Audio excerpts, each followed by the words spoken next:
Noong unang panahon sa mahiwagang mundo ng mga kwentong bayan, may dalawang makapangyarihang magkapatid na nagngangalang Ruffle at Rian.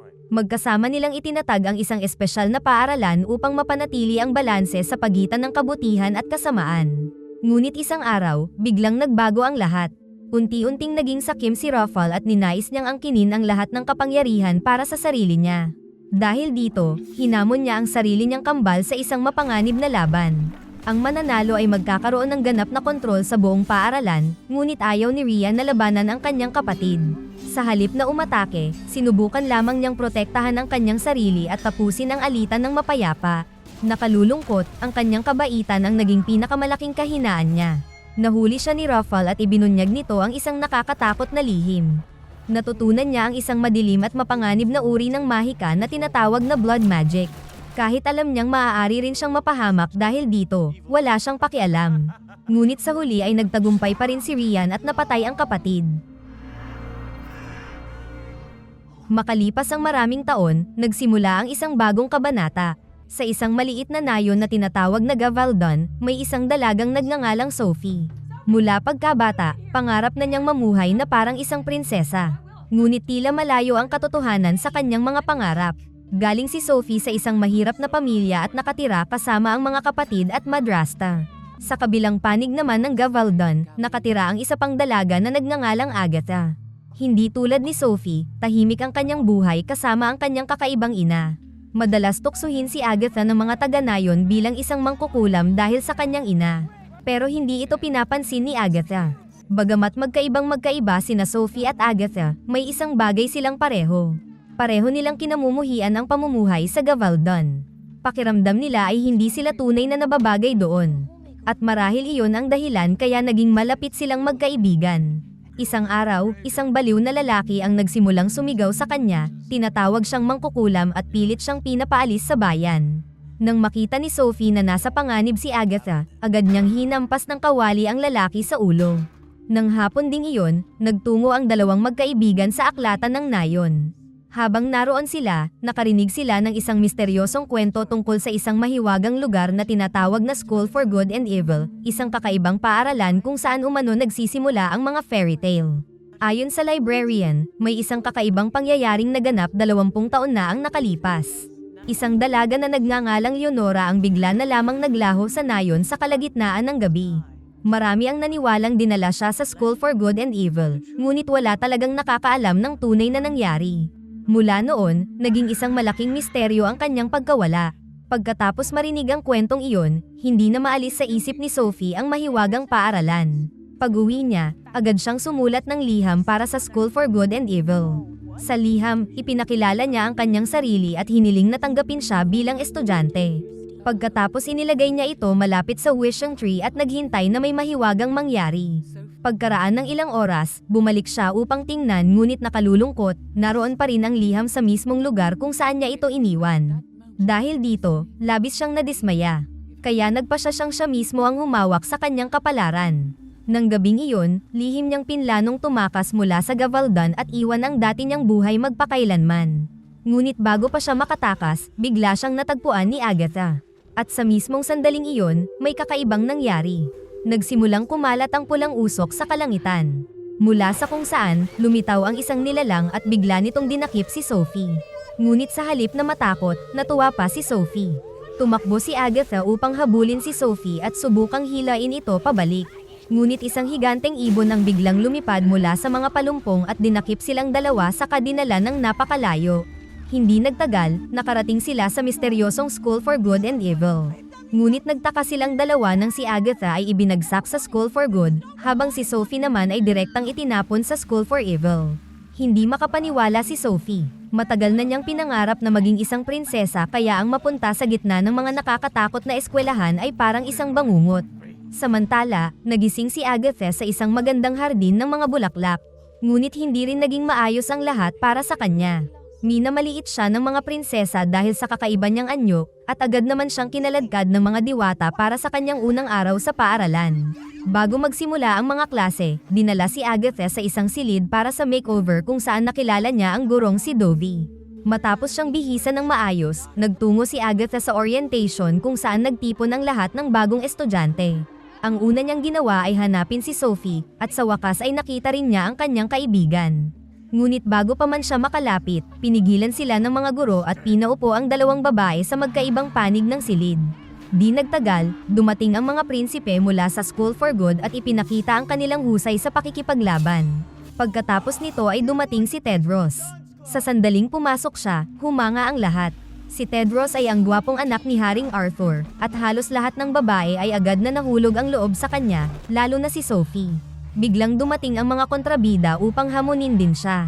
Sa pagkakataong ito, inilabas ni Tedros ang maalamat na espadang Excalibur at walang kahirap-hirap na tinalo ang isang higanteng Cyclops. Nang humupa ang kaguluhan, dumating ang punong guro ng paaralan na si Rian na ngayon ay matanda na. Agad nakiusap si Agatha na kung maaari ay makauwi na sila sa kanilang nayon. Ngunit iba naman ang problema ni Sophie. Nais niyang malaman kung paano siya makakalipat sa School for Good dahil hindi daw siya nababagay sa School for Evil. Gayunpaman, mahinahon namang sumagot si Rian na walang pagkakamali. Pareho silang eksaktong nasa lugar kung saan sila nararapat. Kinagabihan, tumanggi si Agatha na paniwalaan ito. Habang nakakulong sa kanyang silid, lihim siyang gumapang sa mga bubong upang makapasok sa katabing paaralan at hanapin si Sophie. Delikado ang kanyang paglalakbay at habang nasa daan ay hinabol siya ng isang nakakatakot na halimaw. Kahit paano ay nakatakas siya at sa wakas ay nakarating sa School for Evil. Ngunit ang kanyang nakita roon ay tunay na nakakatakot. Biglang lumitaw ang isang lawan ng dugo at mula rito ay sumulpot si Ruffle, ang parehong masamang kapatid na matagal nang pinatay ni Rian. Binigyan ni Ruffle ng babala si Agatha. Sinabi niyang layuan niya si Sophie dahil may mahalagang kapalarang nakalaan para kay Sophie. Doon napagtanto ni Agatha na may masamang nangyayari at maaaring mas malaki ang panganib na kinakaharap ni Sophie kaysa sa kanyang inaakala. Patuloy siyang naghanap hanggang sa matagpuan niya ang kanyang kaibigan. Magkasama silang pumasok ng palihim sa opisina ng punong guro at muling sinubukan ipaliwanag na napunta sila sa maling mga paaralan. Sa pagkakataong ito, may mahalaga silang nalaman. Kung nais ni Sophie patunayan na nabibilang talaga siya sa School for Good, kailangan niyang makatanggap ng halik ng tunay na pag-ibig. Nang marinig ito ni Sophie, alam na agad niya kung sino ang gusto niya, si Tedros. Hiniling niya kay Agatha na tulungan siyang mapalapit kay Tedros. Kinabukasan, inihatid ni Agatha ang liham ni Sophie kay Tedros at ipinaliwanag na hindi naman talaga masama si Sophie. Nagkataon lamang na nailagay siya sa maling paaralan. Makalipas ang ilang sandali, dumalo ang mga estudyante sa isang mapanganib na survival class sa loob ng Blue Forest na pinamumunuan ng munting duwendeng nagngangalang Yuba. Sa simula pa lamang, napagtanto na ng lahat na napakadelikado ng kagubatang ito. Bawat sulok ay may nakaambang panganib. Mas lumala pa ang sitwasyon nang makagat ang estudyanteng si Gregor ng mapanganib na bulaklak. Sa sobrang takot ay nagpanik siya at tumakbo pabalik sa paaralan. Hinabol siya ni Agatha dahil naalala niya ang babalang ibinigay sa mga estudyante noong unang araw na kapag ang sino man ay nabigo ng 3 beses, isang matinding parusa ang naghihintay sa kanila. Sa kasamaang palad, hindi pinansin ni Gregor ang babala at nauwi siya sa malubhang kaparusahan. Samantala, dumalo si Sophie sa isang klase na nakatuon sa pagpapahusay ng kanilang mga natatanging kakayahan. Ngunit agad ding nagkaproblema nang makasagupan ni Sophie si Hester, isang mangkukulam na may malaking tato ng dragon sa kanyang likuran. Pinakawalan ni Hester ang kanyang nilalang laban kay Sophie at naging magulo ang buong silid-aralan. Ginawa ni Sophie ang lahat upang makaiwas sa bawat pag-atake, ngunit may isang malaking problema. Wala siyang ideya kung ano talaga ang kanyang mahiwagang kapangyarihan. Nang tila matatalo na siya, may hindi inaasahang nangyari. Mula sa kung saan ay biglang dumagsa sa silid ang napakalaking pulutong ng mga bubuyog. Nang makita ni Lady Leso na wala na sa kontrol ang mga pangyayari, agad niyang inutusan si Sophie na patigilin ang mga bubuyog. Ngunit may mas kakaiba pang nangyari. Lumitaw sa gitna ng mga bubuyog si Ruffle. At binati si Sophie dahil sa mahusay nitong paggamit ng kanyang kapangyarihan.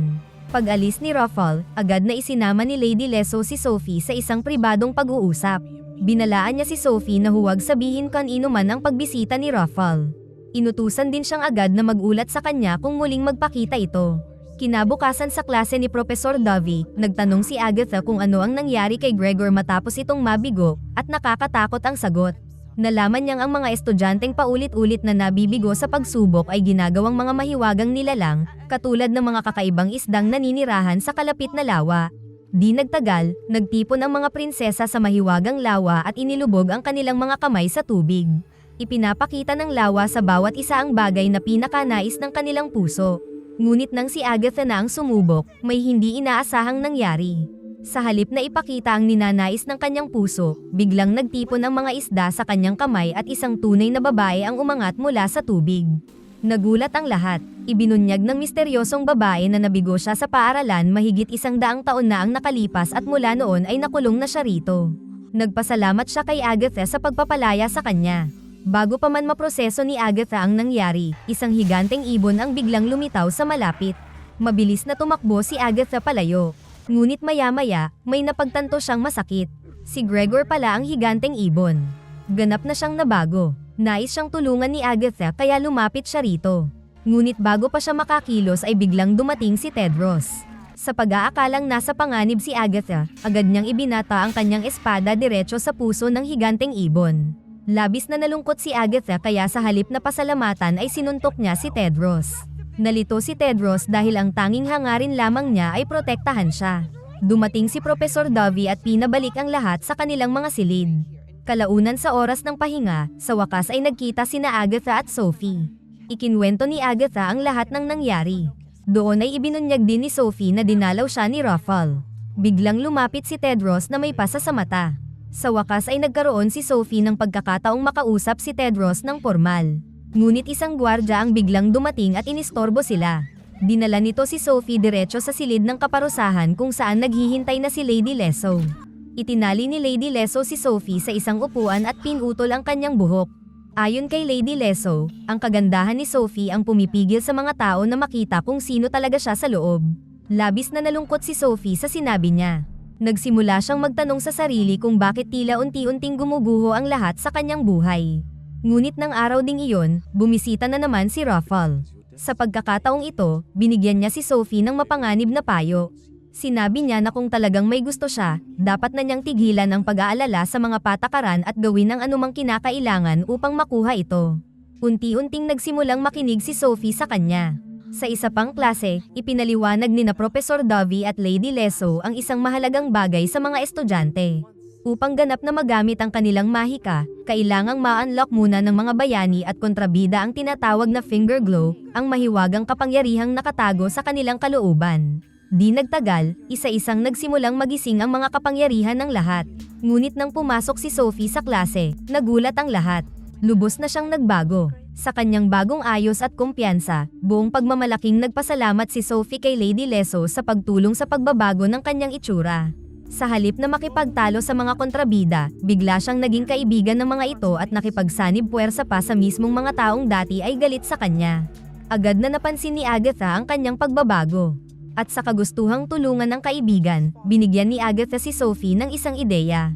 Sinabi niya rito na sumali sa klase ng palaso. Ayon sa alamat ng paaralan, tanging mga estudyante mula sa School for Good lamang ang kayang tamaan ang target dahil ang tunay na archer ay nangangailangan ng dalisay na puso.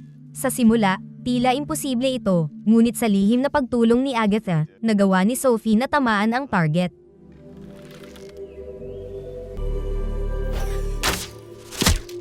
Nagulat si Tedros at nagsimulang maniwala na marahil ay hindi naman talaga masama si Sophie. Hindi nagtagal, isang nakakagulat na balita ang kumalat sa buong paaralan. Nag-imbita pala si Tedros ng isang babae mula sa School for Evil para sa malaking sayawan, at ang babaeng iyon ay si Sophie. Agad na nagsimulang magtalo ang mga estudyante mula sa magkabilang paaralan. Maging ang mga guro ay nabahala at nagtipon upang pag-usapan kung ano ang dapat gawin. Samantala, kumbinsido sina Sophie at Tedros na tunay ang kanilang pagmamahalan. Kaya nagpasya silang humarap sa mga guro upang ipagtanggol ang kanilang relasyon. Ngunit sinabi ng punong guro na may iisang paraan lamang upang patunayan kung totoo ang kanilang damdamin, isang espesyal na pagsubok. Upang makapasa, kailangang pumasok sina Sophie at Tedros sa mapanganib na asol na gubat mula sa magkasalungat na panig at malampasan ang lahat ng panganib hanggang sa matagpuan nila ang isa't isa bago sumikat ang araw. Pagsapit ng gabi, tumayo sila sa mga tarangkahan ng gubat. Bago pumasok, binigyan sila ng pulang bandana. Kapag sumuko ang isa sa kanila, kailangan lamang nitong ihagis ang bandana sa lupa at agad siyang dadalhin sa isang ligtas na lugar. Sa simula, matapang ang pakiramdam ni Sophie, ngunit nang makapasok siya sa gubat, mabilis na naging nakakatakot ang lahat. Biglang inatake siya ng mga nakamamatay na bulaklak. Narinig ni Agatha ang sigaw ni Sophie at agad ginamit ang kanyang mahika upang maging kalapati at tulungan ang kaibigan. Sa kailaliman ng madilim na gubat, nakatagpo si Sophie ng nakakatakot na scarecrow. Agad siyang hinabol ng halimaw ngunit biglang dumating si Agatha at pinabagsak ang nilalang. Matapos tulungan si Sophie, narinig ni Agatha ang pagtawag ni Tedros mula sa di kalayuan at sinabi kay Sophie na sundan ang kanyang boses. Sa isang sandali, tila magkakaroon na ng magandang resulta ang lahat. Ngunit biglang bumangon muli ang Scarecrow at inatake si Tedros. Sa gitna ng laban, naiwala ni Tedros ang kanyang espada at nahirapan siyang ipagtanggol ang sarili. Nang makita ni Agatha na nasa panganib siya, sinabi niya kay Sophie na tulungan si Tedros ngunit masyadong natakot si Sophie upang kumilos. Kaya si Agatha na lang ang kumilos at ibinalik ang espada kay Tedros. Tinanong ni Tedros si Sophie kung bakit hindi siya nito tinulungan, pero sa halip sinagot pa siya ni Sophie na ang prinsipe dapat ang sasagip sa prinsesa. Dahil dito nadismaya ng husto si Tedros kay Sophie. I thought you were good. Galit na galit si Sophie. Sa halip na sisihin ang sarili, ibinuhos niya ang lahat ng kanyang galit kay Agatha at inakusahan itong sinadyang sirain ang lahat. Sa puntong ito ay tuluyan ng nasira ang kanilang pagkakaibigan. Samantala, biglang nasalubong ni Agatha si Ruffle sa gubat, at mukhang labis itong nasisiyahan. Ibinunyag niya na ang lahat ay nangyayari ayon sa kanyang plano. Doon lamang napagtanto ni Agatha na maaaring si Ruffle ang nasa likod ng lahat mula pa sa simula. Pagbalik sa paaralan, agad niyang sinabi kay Professor Dovey na nakita niya si Ruffle sa gubat at balak niyang balaan si Lady Leso. Kasabay nito, ikinulong si Sophie sa kanyang silid. Muling binisita siya ni Ruffle.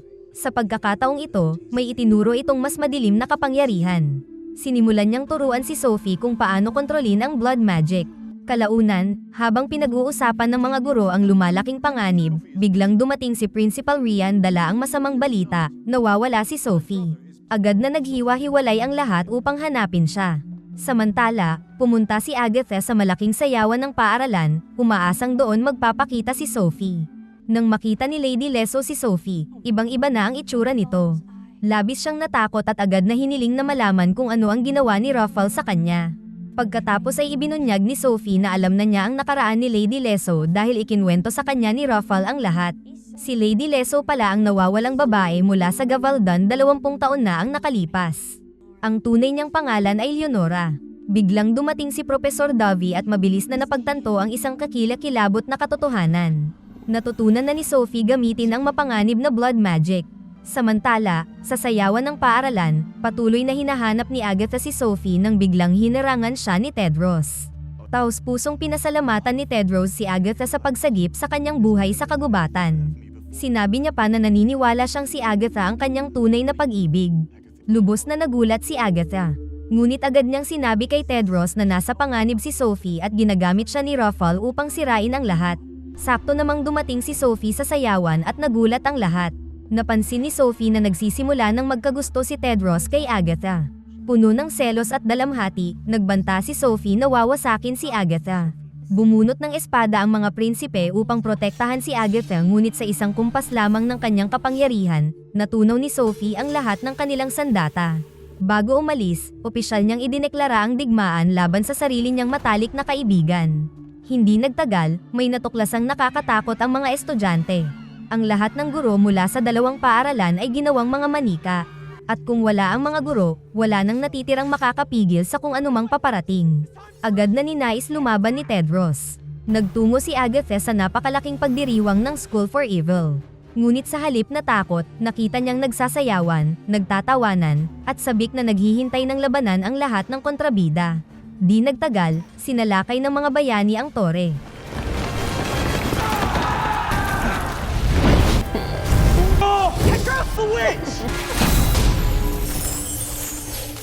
Pagkatapos, may isang hindi kapani-paniwalang pangyayari. Biglang nabaligtad ang balanse ng kabutihan at kasamaan. Ang mabuti ay naging masama, at ang masama ay naging mabuti.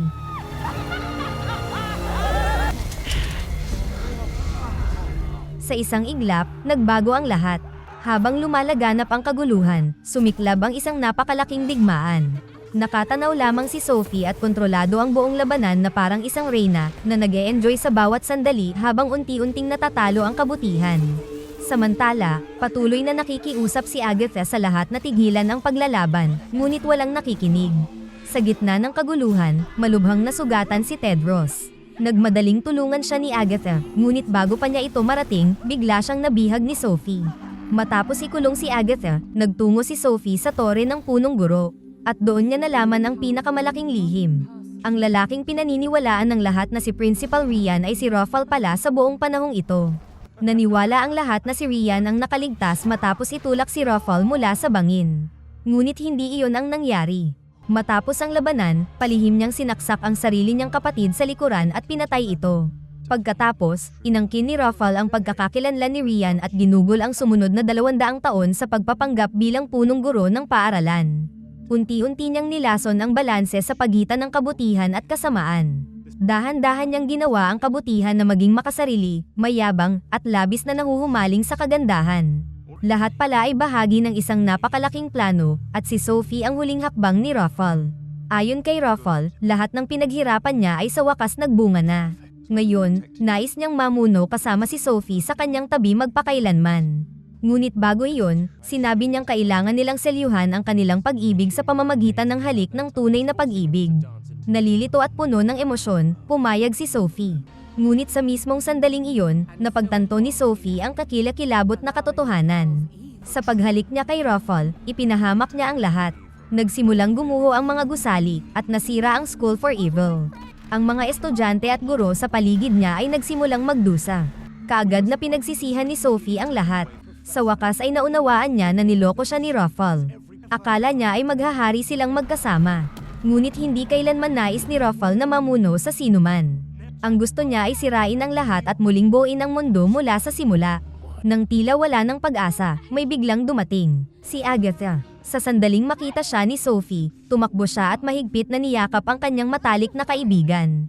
Pumagit na si Ruffle at nagbanta kay Agatha na lumayo sa kanyang nobya. Tumanggi si Agatha na umatras at malinaw na sinabi ang isang bagay, hanggat siya ay buhay, hinding-hindi mapapasa kanya si Sophie. Nang marinig ito, tuluyan nang nawalan ng pasensya si Ruffle. Gamit ang mahiwagang panulat ng kwento, inatake niya si Agatha. Ngunit biglang tumalon si Sophie at ginamit ang sarili bilang panangga upang iligtas si Agatha. Sa kauna-unahang pagkakataon, ipinakita ni Sophie ang tunay na pag-ibig. Hindi romantikong pag-ibig, kundi tunay na pagmamahal para sa kanyang matalik na kaibigan. Isang uri ng pagmamahal na handang ialay ang sariling buhay. Sa sandaling isinakripisyo ni Sophie ang kanyang sarili, na ibalik ang balanse sa pagitan ng kabutihan at kasamaan. Sa oras na iyon, biglang sumugod si Tedros sa tore. Tahimik siyang pumuslit sa likuran ni Ruffle upang umatake ngunit napansin siya ni Ruffle sa huling sandali. Nang makitang nasa panganib si Tedros, kumilos muli si Agatha. Sa tulong ni Sophie, kinuha niya ang espada na Excalibur pagkatapos ay sinaksak si Ruffle ng direkta sa dibdib.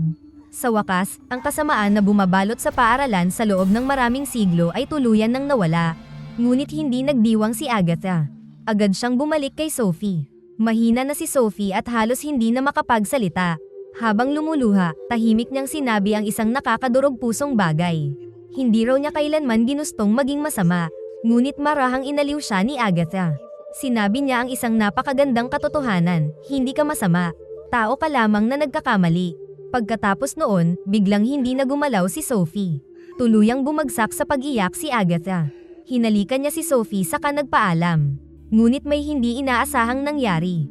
Narinig niya ang tibok ng puso ni Sophie. Dahan-dahang muling iminulat ni Sophie ang kanyang mga mata. Buhay siya. Matapos ang lahat ng kanilang pinagdaanan, hindi lamang nila nailigtas ang School for Good and Evil, binago rin nila ang buong mundo ng mga engkantadong kwento magpakailanman. Dahil sa kanila, natutunan ng kabutihan at kasamaan na mamuhay ng magkasama sa halip na maglaban. Sa wakas, nagkaisa na ang dalawang paaralan. Pagkatapos magpaalam, nagpa siya sina Sophie at Agatha na oras na upang bumalik sa kanilang tahanan sa Gavaldon. Bago umalis, nagbahagi si Agatha at Tedros ng isang halik bilang pamamaalam. Kahit masakit ang paghihiwalay, alam nilang maaaring magkita silang muli balang araw. Nang sa wakas ay makauwi sina Sophie at Agatha, sinalubong sila ng kanilang mga pamilya. At ngayon, matapos ang lahat ng kanilang natutunan, hindi na natatakot ang dalawang dalaga sa mga taong minsang tumawag sa kanila na mga mangkukulam. Sa katunayan, gumamit pa sila ng kaunting mahika upang makaganti sa mga taong hindi naging mabuti sa kanila. Sa simula, tila ito na ang perpektong wakas ng kanilang kwento. Ngunit pagkatapos, may kakaibang nangyari. Nagpakawala si Tedros ng isang palaso na kahit paano ay nakalusot sa harang sa pagitan ng dalawang mundo. At sa sandaling iyon, naging malinaw ang isang bagay. Malayo pa sa pagtatapos ang kwentong ito. Ito pa lamang ang simula.